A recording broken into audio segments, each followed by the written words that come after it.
fresh out the oven. What is cracking, everybody? It's MegapiemanPHD here, and welcome to another look at my map video, this time for Past Gridiron Beta 4. That is right, Gridiron has finally made it to beta, which means Art Pass! Oh, it's so beautiful, it's so pretty, it's luscious and lovely. Well, actually, it's not luscious, because I use the Foundry theme, and the Foundry theme doesn't really have any kind of foliage. It's just a lot of metal, and brick, concrete, trains. Lots of trains. Believe it or not, a TF2 map theme has trains for it. Wow, never seen that before. Anyway, so this is probably going to be the last version of the map that is made before the end of the Rule of 3 contest that this map was originally made for. And it's pretty much done. The only thing that's not finished is this. I haven't quite figured out what the heck I'm going to do up here, but pretty much we're out of time, so that's just not going to get done. I did talk to Zeus 3005 about a couple of things possibly for this map. They are currently moving, so they are very busy with their own personal stuff going on, so this is just going to have to be good enough for what it is. I don't know if it'll be good enough to place. Probably not good enough to place first, but if it places at all, we'll see. It's a pastime map, so obviously everybody's going to hate it. Anyway, moving on. There are changes. There are changes going on. One of them is this area here. I moved this around previously to try to make it a bit more sensical and a bit quicker for people who are coming out of this spawn. Look how beautiful it is now. Coming out of their spawn room, the forward spawn room, to go this way, and then use this area in order to push forward into mid, as well as using this area to get some nice height and push forward into mid. I changed things around. Previously, I had the idea of being able to get up here, which would allow you to get up here, but the problem with that is that snipers were getting up here, which is not very good, and a bunch of other classes were getting up here that probably shouldn't have been able to, and it was making it a huge pain in the butt to deal with people in mid, so I got rid of that. I also played around with putting a jump pad here, but people found that very awkward. Previously I had like a little thin brush ramp, and then I put a jump pad in. Both were awkward, so I just made a big ramp. And that seems to be doing okay for now. I had to lower the bucket here, the foundry bucket, the smelting pot, in order to make it still fit with the catwalk, since I believe I lowered the I lowered the catwalk to match this lowered area. So it's a bit easier to push in. You got your health and ammo there that you can back up to, or you can use in order to push out. And I lowered this whole area, also lowered this down, so that it makes sense as to why you can't get up here, because there's really no way to get up there. This spot is all clipped off anyway, so, I mean, even if you rocket jump, you can't get up there. But it makes more sense that you can't just jump up there or crouch jump up there. Any other changes? Optimization has been a real problem with this map. Optimization, I find, to pretty much always be a problem, and it's because of the simple reason that my maps tend to not be built for optimization. I build my maps for layouts, not for optimization, so when they're in alpha, they work okay enough, but when it goes into beta and I start putting details around, it starts becoming a problem, because stuff renders that isn't supposed to be able to be rendered because it isn't seen by anybody. But I'm working on it. It is a work in progress. Optimization is always a work in progress. Maps are always a work in progress. They never feel that they're fully done. There always seems to be something that can be done to make them better. And for Gridiron right now, optimization is the big thing. I'm still working on it. I'm trying to do it better. Right now, it seems that mid is the biggest problem, mainly because people in mid have the issue of it rendering stuff all the way over here, even though nobody can see it. I've been working with occluders, hint brushes, area portals, all that lovely nonsense to try to make it work a little bit better. And if I do matte wireframe 1, we'll see that things aren't... I mean, they're not great. It's not... I mean, look at all of that over there that's rendering when nobody can see it. It's not great, but it's getting there. A big issue I'm having with this map is because of how the layout is. I can't really do prop fades as well as I used to be able to. As you can see right here, that thing over there, that area portal is actually doing weird stuff. That's because I made it in the area portal window, so if you get far enough away, it stops rendering anything behind it. You're not supposed to be able to see it, but apparently you can right now. There's a bit of a prop fade in there. But the problem I'm having, you see like that, how that light prop pops in and out?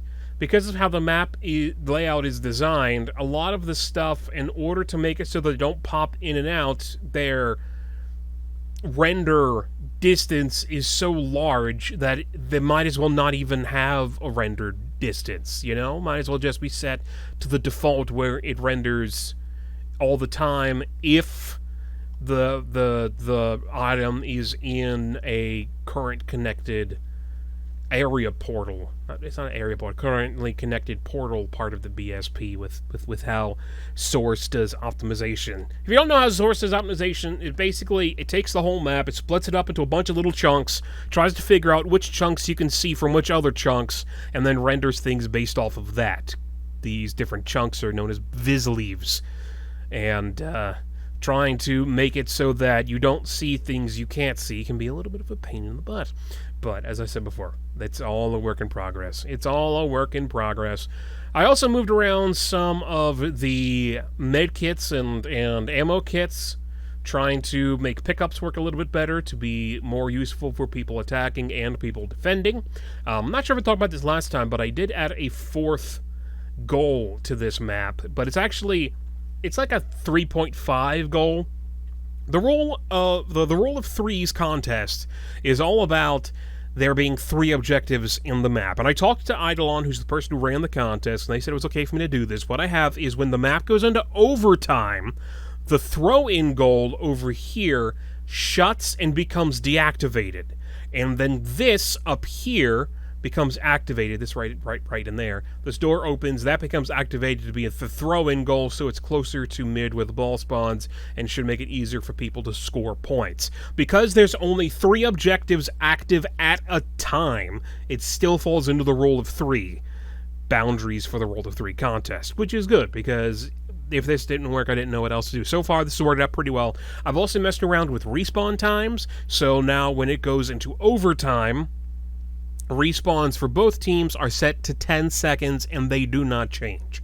By default, they are, of course, lower than 10 seconds. I don't know what the default numbers are off the top of my head, but they change based off of where the ball is. So if the ball is in, or the jack, or whatever you want to call it, the bomb, is right here, this area is considered blue base. If it's in blue base, spawns change for attackers and defenders. If it's in red base, spawn times change for attackers and defenders, and spawns, of course, change, so spawns go from there to back there.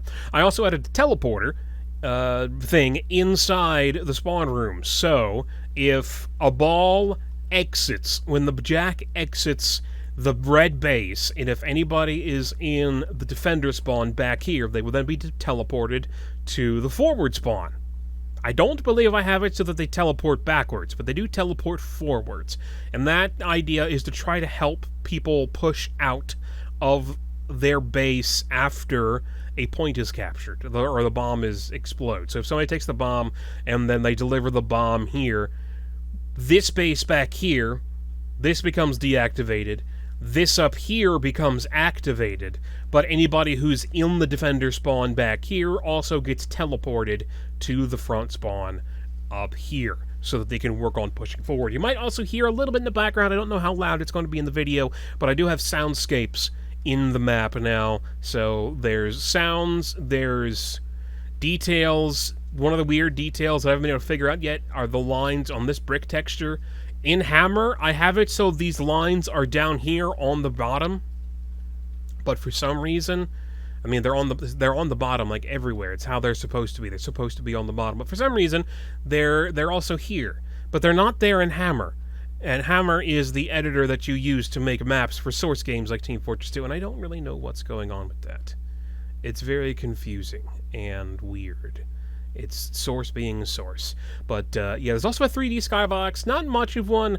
The Foundry theme is based off of the map CP Foundry, which is the theme that I'm going for here with Gridiron, since I can't think of, well, there aren't any official pastime maps that use the Foundry theme. But the Foundry theme leaves a lot to be desired when it comes to a lot of out-of-bound detailing and when it comes to skybox detailing, mainly because it doesn't really have skybox detailing. It has these big pipes and such. Like if I go outside of the map right now, you'll see that a lot of the pipes disappear. It has these big pipes and stacks and stuff all in the skybox, but it doesn't have any 3D skybox geometry, so a lot of it is in-game. It doesn't have a lot of out-of-bounds areas as it builds itself up vertically in order to block off everything. And I'm finding it kind of a little bit difficult to replicate because I can't help but see where the map ends, which is not what you want. But the same kind of thing happens with CP Foundry, so I guess it's okay. I mean, like over here, this is a very egregious thing that probably should be fixed. I probably should push that a bit forward. That needs to be improved. But yeah, I'm the guy who made the map, so I can't help but see all the problems with it. But like over here, it does a better job. But I don't know. I don't really know about the whole skybox thing.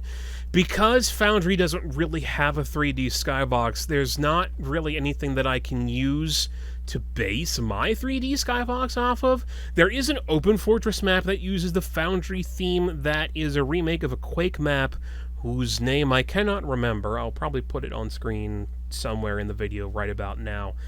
But they do a 3D skybox with some geometry in the 3D skybox, and it kind of works. It's a little bit wonky because there's not really much Foundry theme-wise that fits in the skybox, because there aren't like skybox versions of it.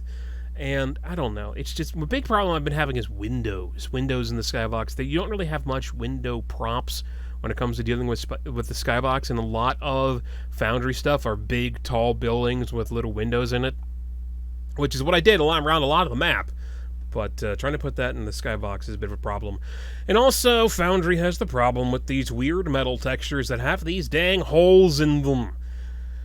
And it becomes a problem when they need to be repeated. Now, of course, I ran into this issue because Foundry has this issue. But because Foundry has this problem, I felt like it was okay, even though I don't really like it. It is a thing Foundry does.